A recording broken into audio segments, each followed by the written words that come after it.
The 9th day is over. You are coming nearer and nearer to the closing day of 10 days Dhamma seminar. Having worked seriously for 9 days on this technique,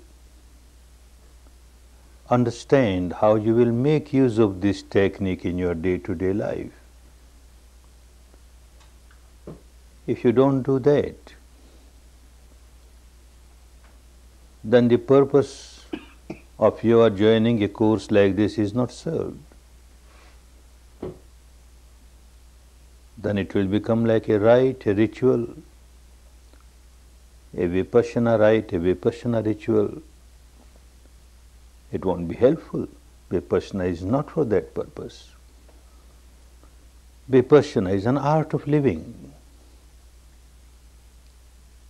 How to live a proper life, a moral life, a peaceful life, a harmonious life, good for oneself and also good for others.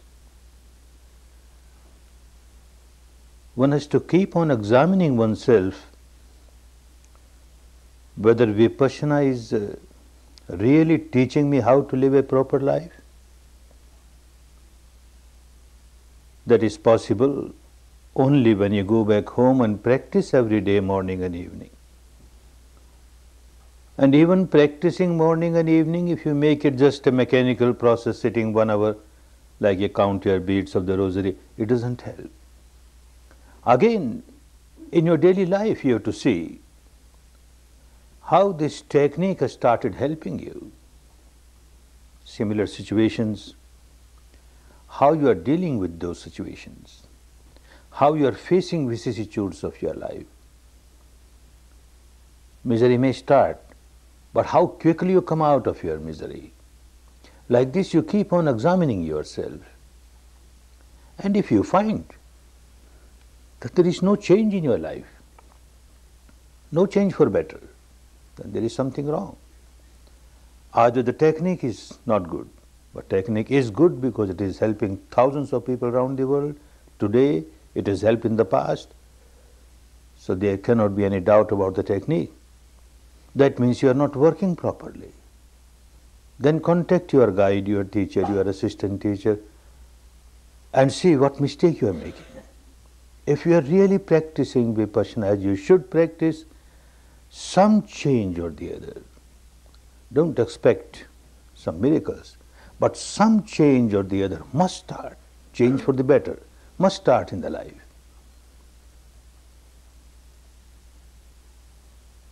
Anything may happen in the life which used to happen previously also. Some unwanted thing has happened. A wanted thing has not happened. Somebody has misbehaved and you reacted. Do you keep on reacting in the same way, with the same intensity, for the same duration, or some change is coming? When you reacted, how quickly you have come to senses, started observing sensation, come out of your negativity, and you have started generating love and compassion for the person against whom you had started generating negativity in the first instance. Keep on examining yourself like that. Maybe 10 times a similar situation you face now as you used to face previously. Quite possible 9 times you react in the same way as you used to react before. No change. Once at least out of 10 times, if once you are not reacted, you started observing your respiration, your sensation, that is a big achievement. Once in 10 times. This alone will become twice in 10 times, thrice in 10 times, and like this you will find you are really progressing on the path. Say a situation as a reason which used to arise previously also, and you have reacted, you have generated negativity, you have generated anger. Previously, you used to roll in that anger, say for 8 hours continuously. You kept on boiling yourself, 8 hours, anger, anger, anger. Now you will notice that this boiling stops in 6 hours, you start smiling.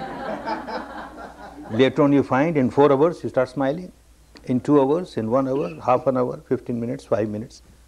This duration of period, if it does not decrease, then you are as miserable as you were before. If you were miserable for 8 hours previously, now you are miserable only for 6 hours, 2 hours you again, you are happy, you are less miserable. 4 hours, if you boil only 4 hours, you are miserable only 4 hours. And like this duration must become less, less, less. Although you did not start observing your respiration or sensation, yet you will find this duration becomes less, less. The intensity becomes less, less. No magic, no miracle, no supernatural power comes to help you. The law of nature is such. If you had been playing game of sensation for 10 days here, it does not give any good result.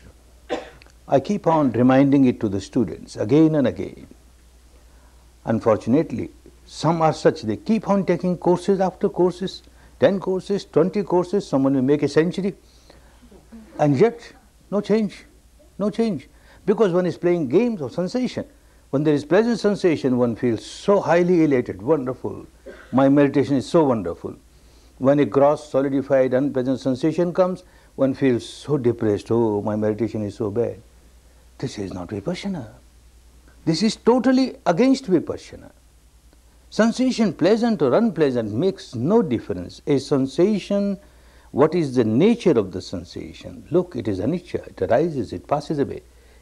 Every time a sensation comes, the understanding of anicca should be there. Look, arising, passing, passing. And with this understanding of anicca, your wisdom increases, your equanimity increases, and this is how you are taking advantage of Vipassana. Otherwise, no advantage. If one keeps on playing the game of sensations, pleasant sensation, elation, unpleasant sensation, depression, if that continues courses after courses, if that continues in your morning and evening sitting, what benefit do you expect? No benefit. Otherwise, even though something unwanted has happened, you reacted with the anger, and why this duration has become less now, you not started observing respiration or sensation? Because of your practice morning and evening, without intentionally trying to observe the respiration or sensation, a part of the mind starts observing it. You are boiling in anger. 1 hour, you might get few moments here and there when you observe your respiration, you observe your sensation. Next 1 hour, again few moments, few moments. Those few moments are wonderful moments. Like your car is running with high speed, going to collide somewhere. And a break, a momentary break, the speed becomes a little less. Again, it is running, another break, another break. It went on, it would have went on running for say 8 hours, now in 6 hours it stops, then 4 hours, then 2 hours, then 1 hour. Your anger was so strong, it would have kept you boiling for 8 hours. Now because of this momentary stoppage that you give, break that you give, unintentionally, it happens because of your practice, daily practice, and you are not playing the game of sensation. If you play the game of sensation, what happens now? Something has happened which you don't like in the outside world, and because of that you will get an unpleasant sensation, and because of that you are becoming angry, and when you feel the sensation, all these days, this is what you have been doing, unpleasant sensation, you have negativity towards it, you don't have equanimity in your mind, so now is the unpleasant sensation, you again react to it, you again react to it, you are not coming out of your misery. But if you work properly, an unpleasant sensation and you laugh and you smile, oh, this is impermanent, let me see how long it lasts, this is impermanent, it arises to pass away, it arises to pass away, and you find this has started working. Like this, keep on examining yourself whether you are making proper use of Vipassana in your daily life or not. Don't expect that in a 10-day course one will become so perfect that now there will be no more negativity, no more boiling. Oh no. It will become less, less, less, and that is good enough. Slow and steadily you will find you are progressing on the path of Dhamma, the path of liberation, liberation from all the miseries.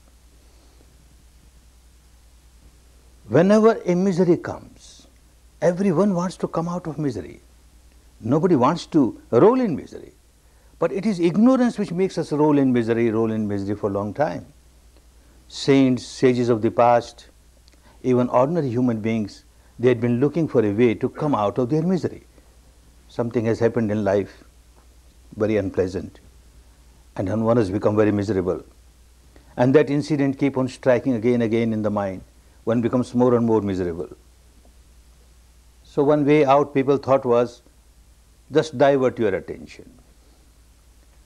People started running after sensual pleasures. One is very miserable, and to come out of misery, one will divert the attention, go to a cinema, go to a theatre, go to a dance hall, go to a bar, this or that, and feel, yes, I am out of my misery. You are not out of misery. Because all these sensual pleasures generates attachment in your mind. And attachment and misery go together. You are becoming more and more miserable. This is the two sides of the same coin. When you have got attachment to sensual pleasure or to anything, then whenever you miss it, you become so agitated, so miserable. You are not coming out of it, no solution. Then some saintly persons, they said, divert your attention not to these sensual pleasures, to something else. For example, unwanted thing has happened and you started generating anger. Get up and walk a little. If that has not worked, get up, drink a glass of water. You are diverting your attention. If that has not worked, just start counting 1, 2, 3, 4, 1, 2, 3, 4. You are diverting your attention. If all that doesn't work, then a solution was given which worked, which still works. If you have got devotion, strong devotion in any god or any goddess, any saintly person, any liberated person, enlightened person, in whomever you have got great confidence or devotion, just start reciting his or her name mentally. Keep on reciting. Because you have got devotion, it becomes easy for you to recite it. And as you are reciting, you are diverting your attention to something else. Your anger subsides and you feel that you are free from anger. Or another solution, you just imagine the shape or the form of that particular god or particular goddess or saintly person or enlightened person, and keep on remembering that imaginary shape or form. You will find your mind is getting diverted and you feel you are coming out of your anger or your misery or any negativity or any defilement that has arisen in the mind. You are coming out of it. It looks like that. It looks like that you have pushed out your negativity by reciting these names. But the reality is not so. Those who became fully enlightened, they became fully enlightened because they explored the entire field of mind and matter, transcended the entire field of mind and matter, and experienced something beyond that, the eternal truth, ultimate truth. They experienced the entire law of nature.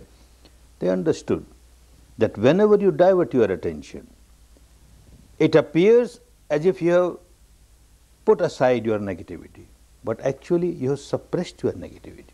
It has gone away from the surface level of the mind and is being pushed deep inside. At the surface level of the mind, you feel, look, now there is no anger, or no hatred, or no ill will, or no passion, or no fear. Whatever negativity has come, it's gone now. But suppressed deep inside at the unconscious level or half-conscious level, it keeps on rolling there and keeps on multiplying. You are not come out of your misery. Escape is no solution to the problem. And these enlightened people found out. Observe it. Whenever any negativity arises, a passion arises, don't suppress and don't give it a free license to express itself at the vocal level or the physical level. Similarly, fear arises, anger arises, hatred arises, worry arises. Don't suppress it and don't don't express it at the vocal level. They gave a middle path. Observe it. Anger is a reason. Observe it. Passion is a reason. Observe it. As you observe, you are not suppressing it. As you are just observing objectively, you are not expressing it. Just observing, and you find it becomes weaker and passes away. It has not become a problem. Your problem is solved because you are observing it. Very good solution, but very difficult to practice. When a negativity arises, say anger as a reason, so quickly you get overpowered, overwhelmed, You can't observe. So difficult. Something which you can't observe. There is no solution. Then it's only theoretically all right, but you can't practice it. These enlightened people, when they gave any sermon or any advice, it was practical advice.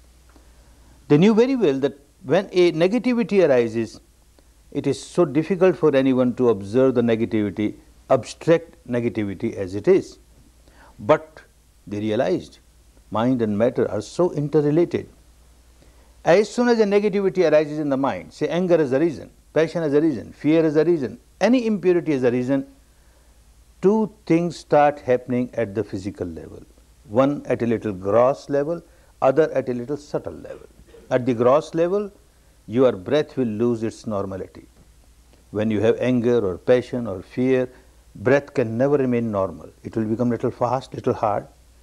When that particular impurity has gone away, again it will become normal. So something starts happening at the respiration level. And another thing at a subtler level, some biochemical reaction will start. Palpitation might become increased. Heat may be there. Perspiration may be there. Tension may be there. Something starts happening at the biochemical reaction of the body level. These two things, it is very difficult to observe anger as anger, abstract anger, passion as passion, abstract passion. But if one practices, it becomes easy to observe the respiration, to observe the sensation on the body. And this is what they started teaching, because it was very clear that for ordinary person, once one gets developed, then it becomes easy. Even abstract anger, abstract passion can be observed objectively, otherwise not. Even if you sit to meditate, you can't meditate. Anger as a reason.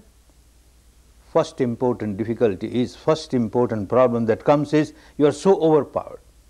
You don't remember even that I should observe my respiration or my sensation or the anger. You just get overwhelmed with that. Then there must be somebody to remind you. You must have a private secretary around. Whenever anger comes, this private secretary must remind you, oh look master, anger is coming. And as Buddha said, you observe your anger, observe your anger.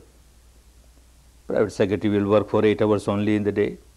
And I don't have agreement with the anger that you should come only when my private secretary is on duty. It can come any time in 24 hours, any day in 365 days. So I must have 3 shifts, 3 private secretaries. Then every country have their own labor laws. You must give staggering holidays. So 4 private secretaries or 5 private secretaries. Who can afford? Right, somebody is afforded. There is always, every moment, a private secretary like a shadow. And anger is a reason. And this private secretary will say, oh look master, anger. Anger, come out of the anger, observe anger. The first thing I do, I slap him. You fool, are you here to teach me? I'm my own master, I know what to do. Anger is anger. All right, I have not behaved in the wrong way. And I thanked him, all right, you were kept for that purpose. You have advised me, very good. Now I must observe my anger. How to observe anger? There is no shape of anger. There is no color of anger. You close your eyes and try to observe anger. What you will observe? Only the object of anger. So-and-so said like this, so-and-so did like this. Something unwanted happened, wanted didn't happen. And that keeps on coming in your mind. You are not observing anger. You are observing the object of the anger. And that is the stimulation for your anger. Your anger becomes more and more. You are not observing anger. And that is why enlightened people said, observe your respiration. Observe sensation. Observing respiration, observing sensation, you are not diverting your attention to something else. Because this very sensation, this very respiration is like the other side of the coin. On the one side of the coin, you have got your mental negativity. On the other side, these physical things that are happening, your respiration becoming abnormal or your sensation on the body. So you are facing the problem. You are not running away from the problem. You are not suppressing the problem. A very wonderful solution was found. And for that one has to practice. No magic, no miracle. The old habit pattern of the mind was always give importance to things outside. Things outside. One never tried to understand what is happening inside. Vipassana helps you to see what is happening inside, which is more important than things happening outside. When all importance is given to things outside, then one always remains under the delusion that I am miserable because of things outside. I am miserable because so-and-so said like this or so-and-so did like this. All the cause of my misery I will keep on feeling is outside, outside, outside. A husband will say, if my wife changes a little, our house will become like a heaven, everything will be all right. She has to change a little. And ask the wife, she says the husband has to change a little. Little change in the husband, oh wonderful. Father will say the son should change a little. Son will say the father should change a little. Mother-in-law will say the son-in-law should change. The daughter-in-law should change. And the daughter-in-law, son-in-law will say the mother-in-law should change. Everyone else should change, not I. I am perfectly all right. What's wrong in me? Because you find fault only outside, outside. You always find the cause of your misery outside, outside. So all your energy, all your strength throughout the life is used to rectify things outside, to correct things outside. Nothing wrong. But big mistake that you are forgetting everything about yourself, what is happening inside. Your energy goes waste. First thing is that it is so difficult to change others. You have no control over others. How can you change others? Even if someone becomes the sole ruler of the whole world, so much power, yet it is not possible that in this person's life everything will happen according to his or her wishes. Nothing will go against his or her wishes. Not possible. Even with all the power, one tries to correct somebody, amend somebody. Where is the guarantee that somebody else will not raise the head and start doing something against your wishes? Impossible. You can't change the whole world, but you can certainly change yourself. Certainly change yourself. There's a saying in our country, the path is full of thorn, full of pebbles. You try to clean it, very difficult, and you walk, the thorn will trouble you, the pebbles will trouble you. The best thing, wear shoes and walk over it. You are protected. You don't worry about this thorn, they will remain, let them be there. There is sun, very strong sun, and you want the sun not to be so strong, it's too hot for me. You can't do anything. Take your umbrella, take the shade and run. Doesn't matter. So you protect yourself, and protecting yourself is just observe what is wrong inside. This is what you started doing by practicing Vipassana. Unless you understand the truth, the totality of the truth, you always remain deluded. Panya, the literal meaning of the word panya, pakarena janeti iti panya. You understand things from different angles. If you try to understand the problem only from one angle, it is a partial truth. And partial truth is always distorted truth. It does not help you. When you see the same problem from different angles, you are coming nearer and nearer to the totality of the truth. Then the delusion goes away. Then your decisions are good, your actions are good, because you are with the totality of the truth. One story of the past, 5 birth blind people were brought near an elephant. They had never seen an elephant, blind from birth. And they were asked to examine an elephant and say what an elephant is. Someone caught hold of the foot of the elephant, the leg of the elephant. Ah, I know, it's like a post. For him, it's like a post. Someone caught hold of the tail of the elephant. Ah, it's like a brush, a broom. For him, elephant is a brush, a broom. Like that, all 5 of them gave their definition of elephant, which is true, but partial true, far away from the actual truth. Like this, if we keep on seeing things only from one angle, then it's only a partial truth, a distorted truth. All our decisions will go wrong. Vipassana starts helping you. The Panya starts helping you to see things from different angles. One very important angle which was missing from the time one has taken birth, opened eyes, only seeing outside, outside, outside. One never cared to see what is happening inside. Now Vipassana has given you another angle. Something has happened outside, let me see what is happening inside. So you are not with the distorted truth, only one angle, at least you have got 2 angles now, outside, inside. And as you progress, you will have more angles to see things. But this angle, seeing things inside, is such an important angle. Now you find the cause of your misery, 100% cause of your misery outside. But as you progress on the path, and you start observing things inside, very soon you will reach the stage where you will start saying, yes, something happened outside, but also something happened inside. So cause of my misery is 50% outside, 50% inside. All right. You started sharing the responsibility 50%. You do something to change yourself 50%, doesn't matter. A time is bound to come, if you really practice Vipassana, a time is bound to come when you will start realizing 100% cause lies inside. Not even 1/4% is outside. 100% cause of my misery is inside. Nothing outside can make me miserable. As nothing outside can make me happy. 100% cause of my real happiness lies inside. 100% cause of my misery lies inside. Then you start working inside. You give all importance to inside, and the whole life pattern will change. You will come out of your misery so easily because you started seeing things inside. Somebody has done something which has harmed you. Somebody has done great injustice to you. An example, you take your case to the court. I don't know how it is in this part of the world. Back in our country, when something goes to the court, litigation, it takes years together, from this court to that court to appellate court, etc., and then reaches the federal court, the Supreme Court. It takes 7 years, say. 7 years the case went to the Supreme Court, and the Chief Justice of the Supreme Court went through all the papers and all the evidences and gave decision that the other person is 100% at fault, you have got no fault, and he should be punished, all right? He has given a punishment according to the law of the country. But if I am a wise person, I start thinking, if there was no fault on my part, Supreme Court judge says I have got no fault, then why I suffered for these 7 years? 7 years, day and night, I had no peace of mind. There must be some law of nature, some law of God Almighty, why I was penalized. With Vipassana you start understanding why you were penalized. You are responsible.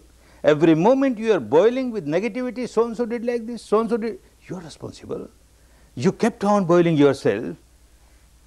Somebody comes and abuses you. Just an incident, somebody has come and abused you. He is your enemy. He doesn't want to see you happy. He wants to see you unhappy. That's why he is abused, he is insulted. He has abused you once, made you unhappy and gone away. And now what happens? He just wanted you to be unhappy only once because he abused only once. And now what happens? You say, all right, shake hands. You want me to be unhappy? I will remain unhappy. For hours together, for days together, for years together. Sometimes you say that he insulted me so much, I don't forget for the whole life. Don't forget for the whole life? Whom are you obliging? You will keep on rolling in misery, hell misery for whole life. I don't forget for 7 lives. 7 lives in hell. Madness. What we are doing? In the first instance, it was a mistake on our part. Somebody brought a present of abuse and we accepted it. When somebody is abusing, it is the problem of this person, his problem, her problem, full of negativity. This is his misery. Why share that misery? Why take that misery on you? Just smile like Buddha. All right, it is. I have not accepted your present. You have to suffer for that, you have to suffer for that. I can't suffer for you. I won't suffer. That itself was a big mistake. And then you kept on rolling.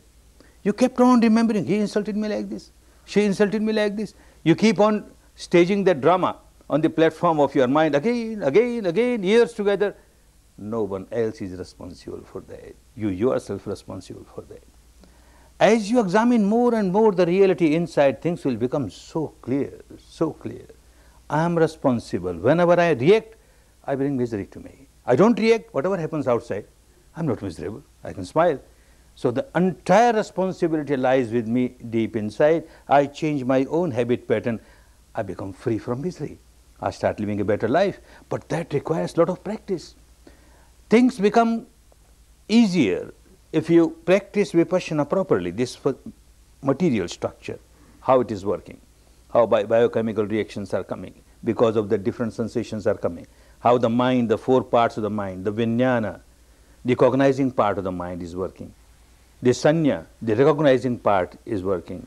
The vedana, the feeling part is working. And the sankhara, the reacting part is working.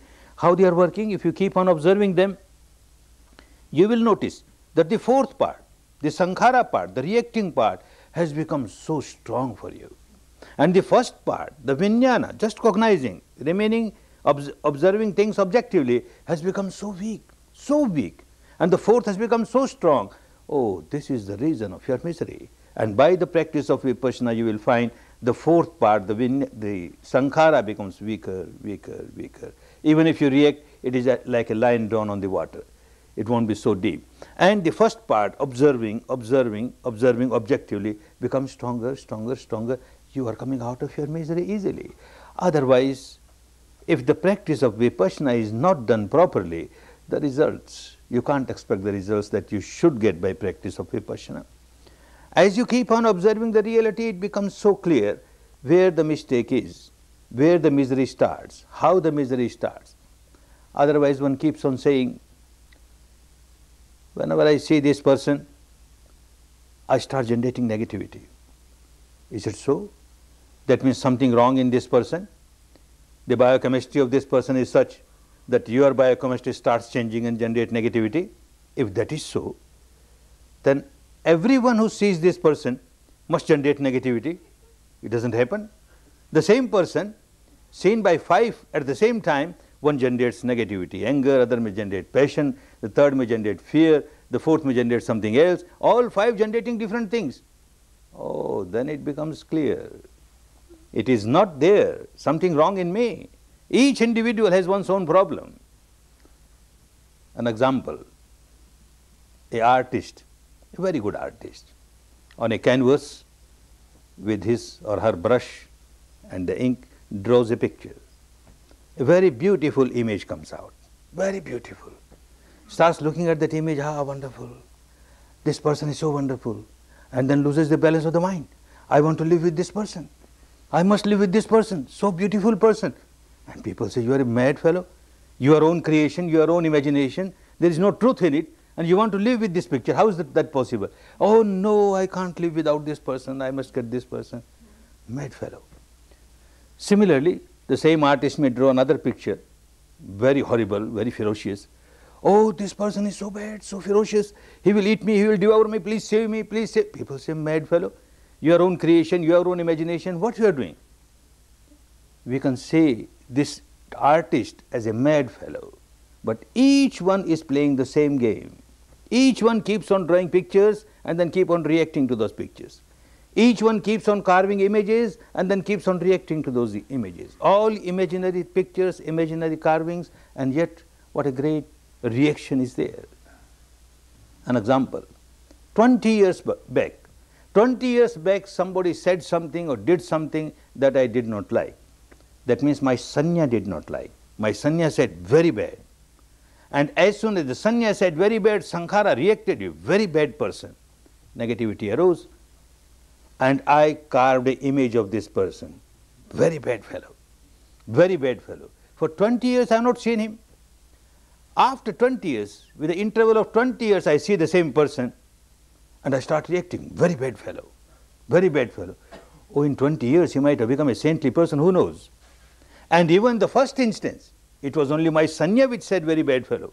Actually, he might not have been bad, who knows? My own creation. I have carved an image of this person, very bad fellow, very bad fellow. I am reacting to this image, created by me, carved by me. This comes between the reality of this person and my reaction, this comes in between, and I am reacting to this. Similarly, another example, 20 years back somebody said something or did something which I liked, that means my sanya liked, ah, wonderful. And the evaluation was given, ah, wonderful person, a thorough gentleman, what a saintly person, saintly person. 20 years I have not seen him. With the interval of 20 years I see, that image comes. Ah, thorough gentleman. He might have become a devil. During these 20 years, he might have changed so much. And who knows, in the first instant he might have been a devil. Only my sanya said, a very thorough gentleman, very good gentleman. I am reacting to my own images. That reality will become clearer and clearer if you start examining how your 4 parts of the mind are working, how the interaction of the body, the material structure, interaction is going on. And all that will become so clear if you just observe objectively, objectively, objectively. Same person, same object, seen by 5 different persons. 5 different persons are good, 5 different images of the same person. They are reacting to their own images, not to this person. Even the same object, it comes to me, in contact with my sense door, eyes or ears or anywhere. 5 different times, the same object, and yet I react in 5 different ways, the same object. Say certain words come to my ear. 5 times, same words have come, and I have reacted in 5 different ways. If I am a good Vipassana meditator, it will become so clear. An example. Example is example. No reality in it, just example. One evening I am walking. I am walking with 5 of my students. It's evening, little dark. On the footpath somebody is lying there, and one of my students hits this person, kicks this person, and this person shouts, "Are you blind? You got eyes or buttonholes?" These words come to my ear, and I find a wonderful sensation in my body, very pleasant sensation, a flow of very pleasant sensation. Somebody is abused, you got eyes or buttonholes, and I am getting a very pleasant sensation. One incident. Second incident, I am going alone. I have hit this person. And he shouts the same language, the same words, the same tone. "Are you blind? You got eyes or buttonholes?" Now I find no pleasant sensation. No pleasant sensation. Unpleasant sensations are there. Third incident. Again, example is example. I am going, and with me my 5 students, and again I have hit. I have hit, and again he has shouted. Same words. "Are you blind? You got eyes or buttonholes?" And I find the unpleasant sensation is more severe than last time. Same words, but yet such difference. Fourth time, just an example. Again, I am walking. I have hit the person. Again, the same tone he has shouted. "Are you blind? You got eyes or buttonholes?" And suddenly I realize these are the words of my son. My son abusing me. "Are you blind? You got eyes or buttonholes?" Oh, the sensation becomes so unpleasant. So unpleasant. Fifth time. Again, example is example. I am walking with 5 of my students. I have hit this person. He has shouted in the same way. I have recognized my son. Oh, now it is totally unbearable. Unbearable. Why? The same words came to the ears 5 times, and why it is so different? What happens? A good Vipassana meditator will start understanding what happens. The first time when these words came, my sanya says, "Yes, these are words of abuse, but not for you. Not for you. They are for your students." And these students, I keep on teaching them, be aware, walk with mindfulness. And they are so immature. They have not understood anything. Hit somebody, and they have to suffer this abuse. I am a Vipassana teacher. I can't make such mistake. Look, this abuse is not for me. It is for my student. And there is a pleasant sensation throughout.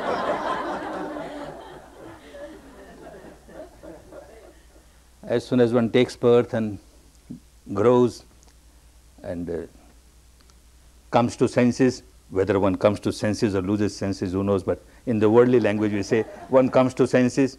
The first thing one does, carves an image of oneself. I, Goenka. And when I carve my own image, I carve very beautiful Goenka, wonderful Goenka. And I establish this image in the temple of my mind. Wonderful. Goenka is so wonderful. Now, first time when I found that abuse is to my students who are immature, I am a matured person, I am a Vipassana teacher, then this image got some more shiny over it, some more polish. Ah, wonderful. Goenka is so wonderful. He cannot make mistakes. Others make mistakes. Second time, the same abuse, and my sanya says, "It is for you now, not for your student. There is no student here." And this image that was carved and attachment towards this image, and this image gets shattered. Somebody abusing me? Such a big Vipassana teacher, me? What happened to you? You're not bleeding? You're not dying away? What's wrong? Why you shout? The whole attitude changes now. Very unpleasant sensation starts. And third time again, why it was much more? Because these 5 students who were with me, one keeps on making this madness. One carves one's image and establishes in one's own mind, develops a lot of attachment, that itself is madness. Now another thing that one keeps on doing, establishes a good image of oneself in the minds of others. Every student must know, Goenka is wonderful. Oh look, Goenka is wonderful. And that image, one plays so many dramas and so many things just to establish a good image. These 5 students, I had done so much to establish my good image in the minds of these 5 students. Now all these 5 students, the image is shattered. Previously only 1 image was shattered. Now 5 images getting shattered. I feel so unhappy, 5 times more unhappy. Somebody abuses me when I am alone. I say it doesn't matter, he has abused me. But in public with so many people, what makes the difference? Abuse is abuse. Whether you are alone or whether you are with so many other people, because you have put your image in the minds of so many people and now that gets shattered, you are much more unhappy. That becomes clearer and clearer as you go deeper and make an analytical study of the things. 4th time, why it is more unhappy. The sphere of I increases now. Mine, mine, mine. And you start making images of mine, my son, my daughter, my wife, my husband, my mother, my father, my so, my so, my so. And you carve a beautiful image. And you start developing tremendous amount of attachment. At the apparent level, you keep on fooling yourself. I love my son, I love my wife, I love my husband, I love my mother, I love my father. If you go deeper, you will understand you don't love anybody. At the time of Buddha, the king of the country Pasenjit, he came in contact with Buddha, meditated, became a good Vipassana meditator. And one member of the family becomes good meditator, others slowly get attracted. So the whole family was a Vipassana meditator. His wife Mallika, the queen, she also very good meditator. Both of them meditate in their meditation room in the palace. One day after 1 hour sitting, this king asked the queen, Mallika, tell me, whom do you love the most in the world? And she says, wonderful. The same question came in my mind while I was meditating, and I realized I love myself. I don't love anybody. I don't love anybody. Pasenjit smiled. He said, the same question came to my mind. I examined myself. I found I love only myself. I don't love anybody. Without Vipassana, it would have been totally different. A queen saying to the king that I love only myself, not you. Her head would have been taken off. What kind of queen? But now both are Vipassana meditators, very happy. They went to Buddha and said, sir, in meditation it so happened. Buddha said, sadhu, sadhu, sadhu. This is the beginning where you can start rectify yourself. So long as one remains under the delusion that I love so-and-so, I love so-and-so, I love so-and-so, one does not come out of the madness. When one starts realizing I love myself, oh look what a self-centered person I am, what a selfish person I am. Whom you say mine, my son, my wife, my husband, etc., etc., you've got a dream, you have certain aspirations, and you want this person to fulfill those dreams. You are dreaming that this person will fulfill my dream, such and such dream, and that's why you are loving. Your love is expecting something in return. And when your love is expecting something in return, you are not loving this person. You are loving yourself, you are loving your own aspirations, you are loving your own dreams. Self-centered love. It doesn't help. Pure love is just one-way traffic you give. You don't expect anything in return, you just give, just give. When a Vipassana meditator starts realizing that, then one starts coming out of this selfishness, this narrow-mindedness. So now what happened in the 4th time? This son of mine, so much dream was taken when he grows, he will be son of a Vipassana teacher, so he will be serving him like anything, and he will be so obedient and like this and like that. And now my sanya says, these words are from your son, my son abusing me. Ordinary person on the street whom I didn't know and with whom I had no dreams for future. This person abuses me. I don't like it, but it doesn't have much effect. My son, he abuses me. Oh, it becomes so unbearable. Now 5th time, why it is much more unbearable? Because the same mistake I keep on doing, the image of my son. As I try to establish my image in the minds of others, I try to establish the image of my son, my daughter, my wife, my so, so wonderful. They may have some defect, but I keep on covering that defect. Oh, no, no, no, they are so wonderful, so wonderful. Now the images I established in the mind of 5 of my students about my son, those images got shattered. I am 5 times more unhappy. All that will become very clear when you know how to observe your sensation. Something has happened, what kind of sensation? Something has happened, what kind of sensation?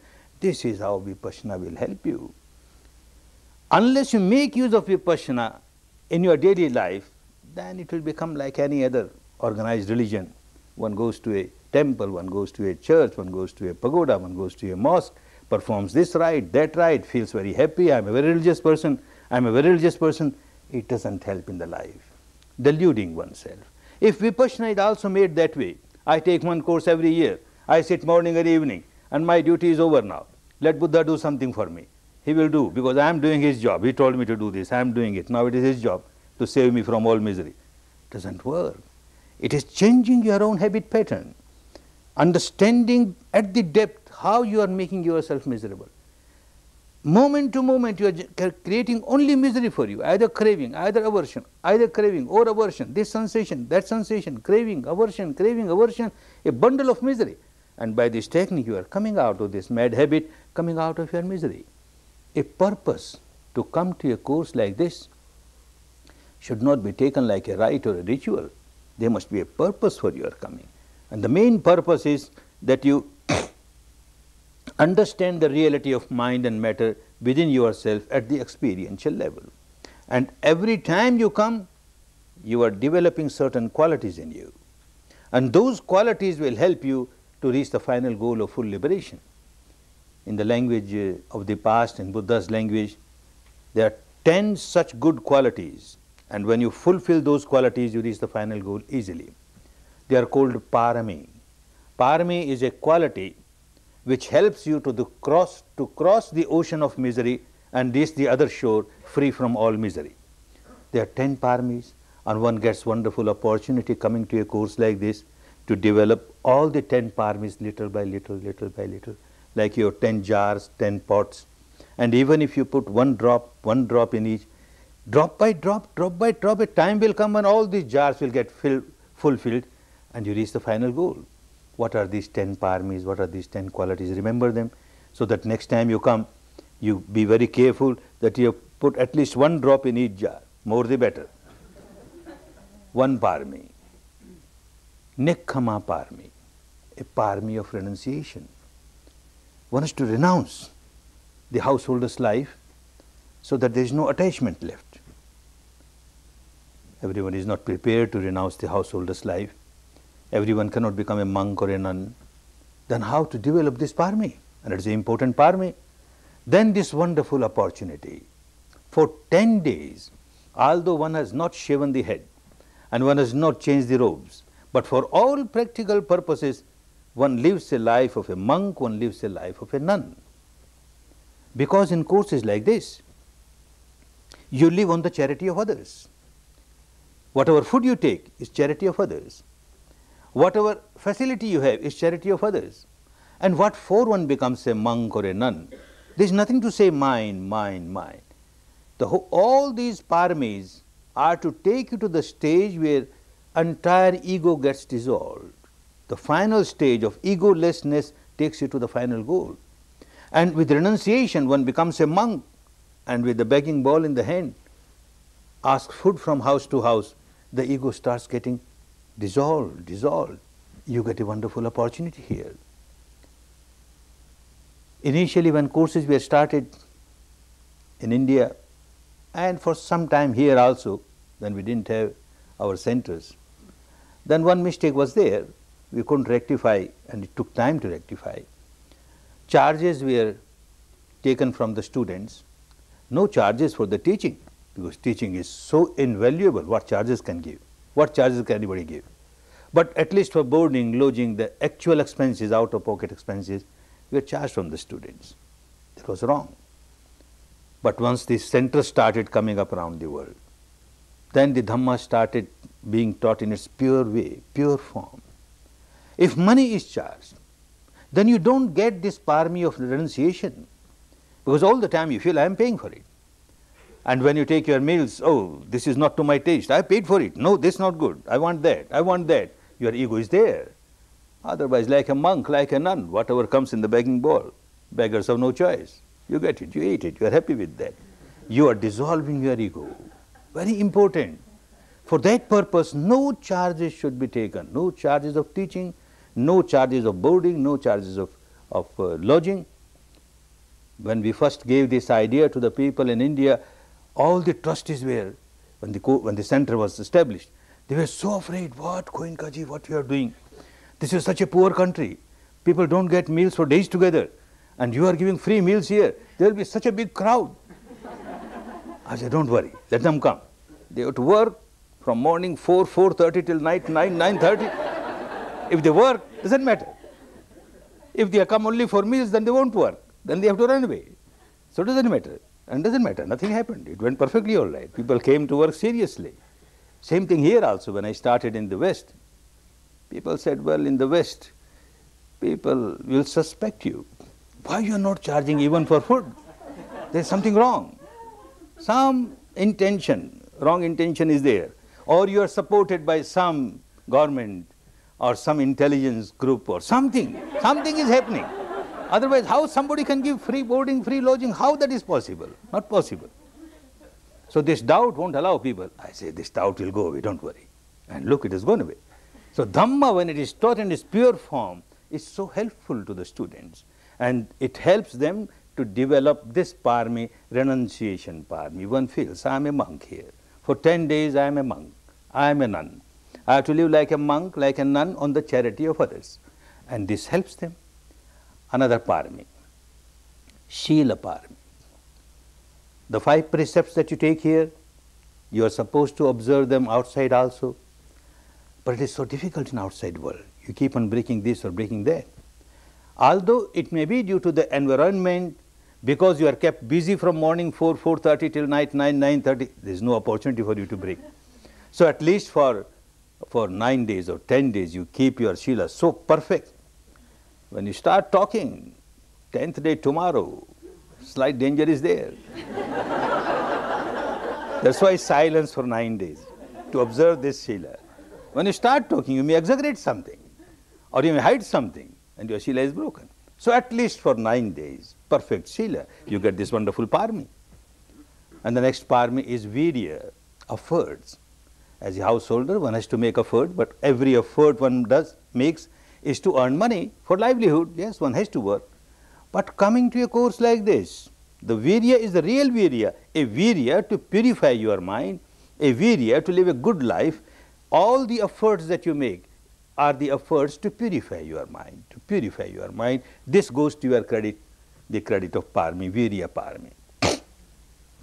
And the next, Panya parami, wisdom. Staying at home also, reading scriptures, going and listening to some Dhamma discourses somewhere, you get wisdom. Sutamaya panya, Chintanmaya panya, but that is not parami. Parami is Bhavanamaya panya. You have to live the life of wisdom, living wisdom. And all that happens while you are here for 10 days, living wisdom. You are experiencing wisdom. You are experiencing the truth of the things inside, and you are experiencing the law of nature inside, and you are experiencing how to live in line with the law of the nature. This becomes your parami, the Panya parami. Another parami, Khanti parami, tolerance. Coming to a course like this, 100 students or 200 students sitting together, meditating. You try not to disturb others, but somebody starts disturbing you. Somebody starts coughing. Somebody starts burping. Somebody starts hiccuping. Something happens and you feel so irritated. Mad fellows, why they are disturbing others? And then suddenly you realize, oh, I have come here not to generate negativity.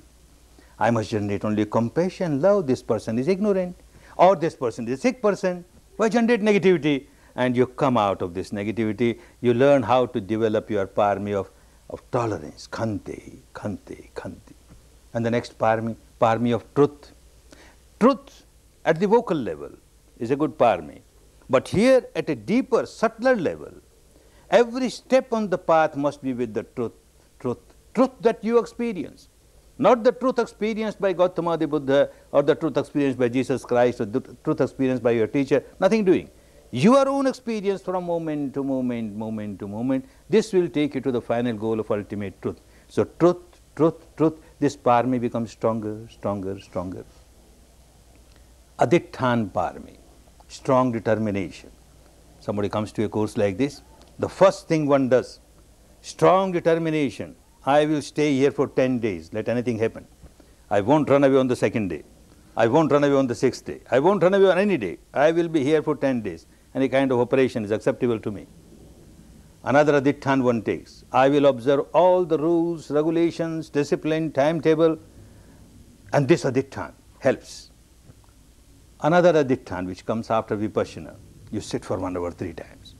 You don't change your legs, you don't open your hands, you don't open your eyes, so much of pain, and yet you fulfill it. That parami is a wonderful parami. And it is so helpful in the long run. Understand, when this person became fully enlightened, that night when he sat under the tree, he sat with the adhittan, with a strong determination that I won't change my posture, not till 1 hour or 2 hours, till I become fully enlightened. It may take years together, that all my bones get scattered, I don't mind. I won't change my posture. And if you come to that stage and you sit, and 10 minutes a pain starts, you say, no, I will sit later on. I will sit later on. So for lives together you have to develop this parami for adhittan, so that when your time comes, you sit with this strong determination and come out successful. Very important, very important. Another parami, metta parami. Tomorrow you will learn this technique. Love for all beings. Love for all beings, compassion for all beings. Well, we are taught from the childhood, love thy neighbor, love thy neighbor. So we keep on saying at the surface level, may you be happy, oh my neighbor, may you be happy, may you be happy. But we have got so much negativity towards this person. Deep inside we keep on saying, you go to hell. Oh my neighbor, you go to hell, you are so bad. That doesn't work, that doesn't become a parami. Because the deep inside your unconscious mind is much stronger than the surface level mind. So when you keep on giving metta only at the surface level, it doesn't work, it doesn't become your parami. This technique, for 9 days you keep on purifying your mind, keep on purifying your mind, keep on breaking the barrier between the surface mind and the inside mind, and then tomorrow on the 10th day you learn this metta, may all beings be happy, may all beings share my peace, my harmony. Then there is no trace of negativity, and you are learning the real metta which goes to your credit as a parami. And the next, upekha.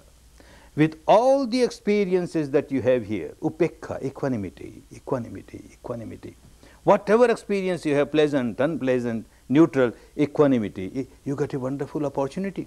Otherwise in the life, when ups and downs are coming, vicissitudes are coming, you may have equanimity, but that equanimity will be at the surface level of the mind.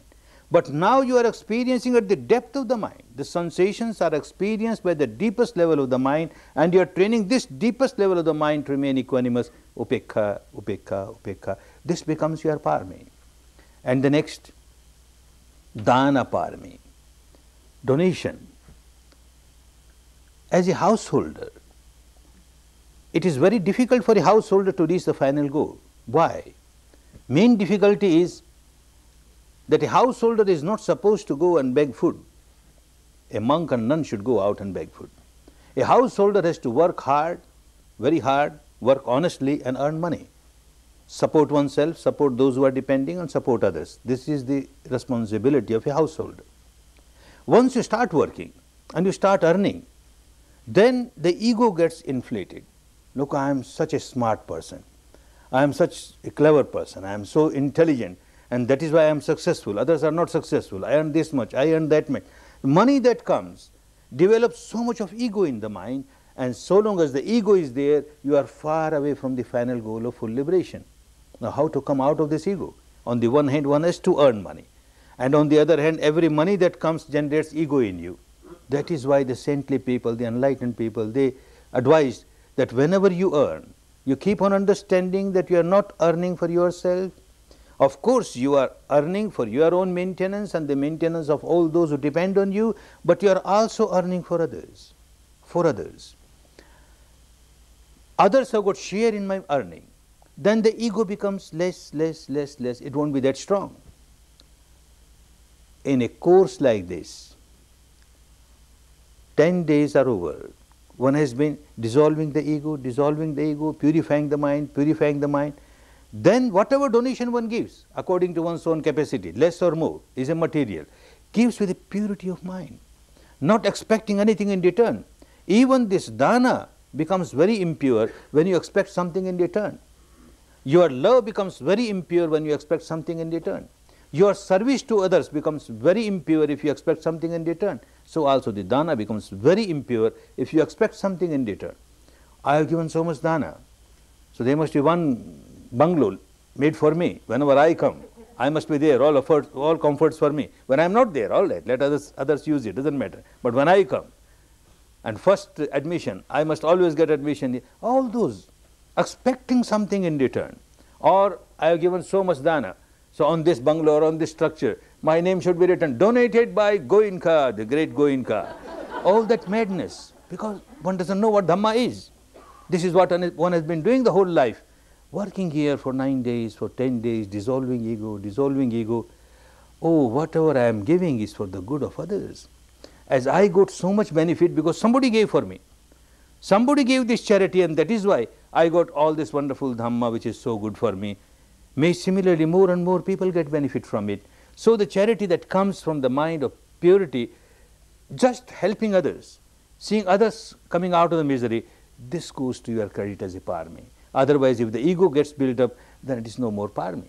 All these 10 paramis, you get wonderful opportunity coming to a course like this. Coming to a course like this, to meditate, purify your mind and develop all the 10 paramis. People come to give 10 days service in such courses, and those who come for 10 days service, they are developing the same 10 paramis. They get an opportunity here, serving here. They find that how they are developing their parami. This developing of the parami, drop by drop, in these 10 jars, 10 pots, big pots or small pots. If you are going to become a fully enlightened person, the jar is too big. It takes time, doesn't matter. But otherwise, full liberation comes even with smaller jar, but all these 10 jars must be filled. All the 10 paramis must be complete, and that completion you get a wonderful opportunity coming to a course like this. Make best use. Next time whenever you come to the course, keep in mind that I am going to the course not for a rite, not for a ritual, not for a religious ceremony. I am going to fulfill my own paramis. I am going to make a change in my life, and a change for better. And then you keep on applying it in life. All these 10 paramis will come to help you in your daily life also. Not at the final goal time. They will be helping you every time in your every life. Any problem comes, you will find one parami or the other is coming to help you. Because these are all good qualities. A pure mind must have those good qualities. And you are, by practicing, you are developing those very qualities. May all your 10 paramis develop, get fulfilled. May you all reach the final goal. May you all experience liberation, liberation from the bondages, the shackles, the chains of all the defilements, so that you enjoy real peace, real harmony, real happiness, real happiness. Bhavat Sarva Mangalam Bhavat Sarva Mangalam Bhavat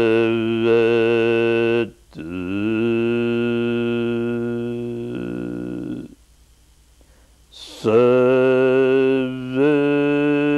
Mangalam.